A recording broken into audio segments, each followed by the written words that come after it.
Salut à toi et bienvenue sur la chaîne des recettes traditionnelles françaises. Aujourd'hui, tu vas tout connaître du plat le plus emblématique de notre gastronomie, le coq au vin. De nombreuses régions revendiquent son origine, notamment l'Auvergne. Recette de terroir par excellence, c'est aussi une recette chargée d'histoire.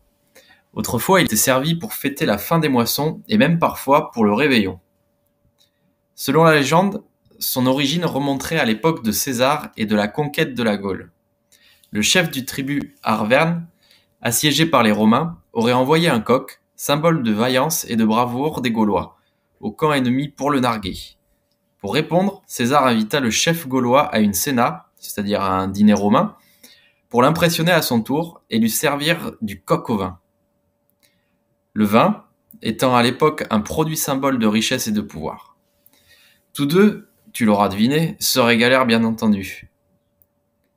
Alors de nos jours, on considère le coq au vin comme le plat français typique, aussi irremplaçable que le pot-au-feu ou la poule au pot. C'était un plat connu régionalement, du moins en Bourgogne, mais pas un plat de grande renommée, et il a fallu attendre la moitié du XXe siècle pour que l'idée de manger du coq au vin passe au niveau national, mais bien souvent le soi-disant coq est un poulet ou au mieux une poularde, et il n'y a de coq que le nom. Ne pas manger le coq, c'était aussi une préservation de la continuité de l'élevage et d'une certaine manière respecter le symbole national. On gardait donc le coq en vie tant qu'il pouvait procréer et jouer son rôle dans la basse-cour. Mais venu le moment, il était tellement vieux et dur qu'il en devenait immangeable. De nombreuses personnalités comme Dumas, Brillat-Savarin et Jules Favre, et bien d'autres, ont eu le même discours en qualifiant le coq comme immangeable. Seules les crêtes de coq et ses rognons trouvaient grâce aux yeux des gourmets, et aussi le coq vierge qui est un coq castré. Alors la légende du coq au vin préparé pour Jules César, vainqueur des Gaulois et qui voulait de la sorte humilier son vaincu en mangeant son symbole, est-elle une des nombreuses histoires inventées par la propagande de ce cher empereur romain? C'est tout à fait possible. Comme son nom l'indique, le coq au vin repose sur deux ingrédients essentiels, le coq et le vin bien sûr, qu'il faut choisir avec attention pour garantir la réussite de ce plat. C'est pourquoi aujourd'hui, en bonus, je vais te donner quelques conseils pour bien sélectionner tes produits avant de réaliser ta recette. Choisis un coq d'environ 2,5 kg, âgé de 3 ans minimum. Prends le soin de l'acheter chez le volailler ou le boucher. Le coq a une chair très parfumée mais plus ferme que les autres volailles. C'est pour cela qu'on le coupe en petits morceaux et qu'on le fait mijoter longuement dans le vin afin de l'attendrir et d'offrir une viande goûteuse et fondante. Pour une sauce fine et savoureuse, sélectionne un vin de qualité, moyennement tannique et aromatique. Un rouge de Bourgogne sera idéal. Un pinot noir ou un côte-du-rhône de Gigondas, par exemple, seront aussi très appréciés. En termes de quantité, une bouteille, ça suffit, pas plus. Les traditionnels petits oignons, lardons, champignons de Paris, carottes ou tagliatelles sont la garantie d'un mariage réussi. Tu peux aussi jouer la carte de l'originalité avec une purée de pommes de terre et de potirons persillés qui apportera une belle couleur orangée dans ton assiette.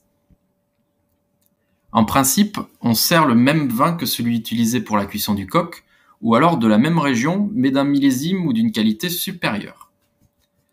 Le coq au vin peut également être cuisiné avec une bouteille de blanc. Eh oui, certains l'apprécient au vin jaune et aux morilles à accorder avec des vins blancs du Jura, un vin jaune ou un château chalon.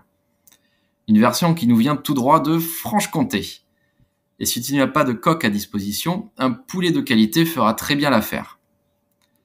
Petits conseils et astuces, pour relever le goût de ce plat rustique et convivial, il est possible d'ajouter à la sauce une cuillère à soupe de crème de cassis ou quelques zestes d'orange et de citron. Préparé la veille, le coq au vin se réchauffe très bien à feu doux, une demi-heure avant de passer à table. Donc vous avez toutes les clés pour réussir un coq au vin digne de ce nom. Maintenant que tu as ces bonnes bases, passons aux ingrédients nécessaires pour ta recette de ce plat pour 6 personnes. Il te faudra donc un poulet découpé, 200 g de petits oignons, 2 échalotes, un gros oignon, 200 g de poitrine fraîche, 200 g de champignons émincés, 4 clous de girofle, une carotte, 2 gousses d'ail, un bouquet garni, une bouteille de vin rouge donc, 2 cuillères à soupe d'armagnac, 40 g de beurre, 2 cuillères à soupe d'huile, 2 cuillères à soupe de farine, du sel et du poivre. Voyons ensuite les étapes de ta recette. En premier lieu, il faut hacher ensemble les échalotes et l'ail après les avoir pelées et couper la poitrine en dés. Ensuite, fais revenir dans une sauteuse un mélange de beurre, huile, puis rajoute les petits oignons, la poitrine découpée et les champignons. Au bout de quelques minutes, t'as plus qu'à réserver. Ajoute les morceaux de volaille dans la sauteuse et fais-les revenir. Sel, poivre, puis lorsqu'ils commencent à dorer, saupoudre de 2 cuillères à soupe de farine et remue. Flambe le tout avec l'armagnac, puis ajoute le vin rouge, l'oignon piqué de coups de girofle, la carotte coupée en rondelles, le mélange ail échalote et le bouquet garni. Fais mijoter 2 heures à feu doux. Et enfin, un peu avant la fin de la cuisson, ajoute les petits oignons, la poitrine découpée et les champignons. Vous pouvez aussi ajouter le foie mixé de la volaille à la préparation. Et vous n'avez plus qu'à servir avec des pommes vapeur ou des tagliatelles ou ce que j'ai dit un peu plus haut dans la recette.